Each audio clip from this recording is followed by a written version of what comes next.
ایک مسئلہ ہم نے مال مویشی کی زکوٰۃ کا پہلے بیان کیا ہے۔ اب گائے اور بھینس کے بارے میں لوگوں کے سوال آ رہے ہیں کہ ان کی زکوٰۃ کا کیا طریقہ کار ہے اور اس کی زکوٰۃ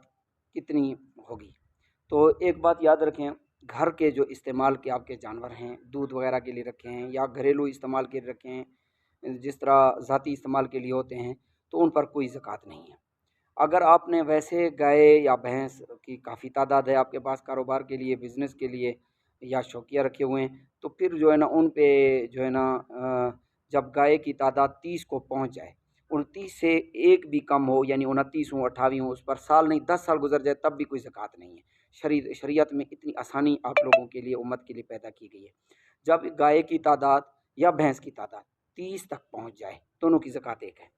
تو 30 تک پہنچ جائے تو ان پر ایک طبی، اور طبیہ ایک ٹرم ہے جو اسلامک جورسپروڈنس میں استعمال ہوتی ہے، فقہ میں استعمال ہوتی ہے، یعنی 1 سال کا بچڑا یا 1 سال کا بھینس کا بچہ اس پہ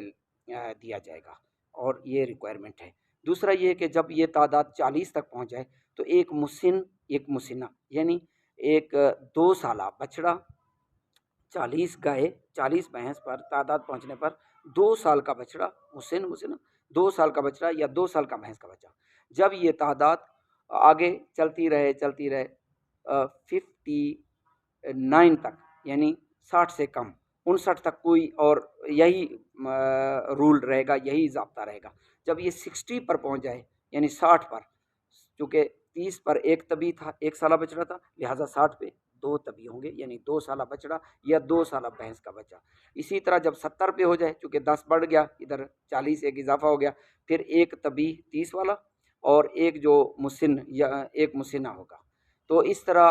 پھر آگے رول، بس آگے اس کے بعد یہی رول ہے، ہر 30 پر 1 سالہ بچڑا ایک طبی، 1 سالہ بھینس کا بچہ جو 1 سال عمر والا، اور ہر 40 پر ایک مسنہ، یعنی 2 سالہ بچڑا یا 2 سالہ بچڑی یا 2 سالہ بھینس کا بچہ یا بچی۔ تو یہ شرعی مقدار ہے گائے اور بھینس کے بارے میں۔ اللہ تعالی ہمیں اپنے محبوب کے دین کا فہم عطا فرمائے۔ اللہ تعالی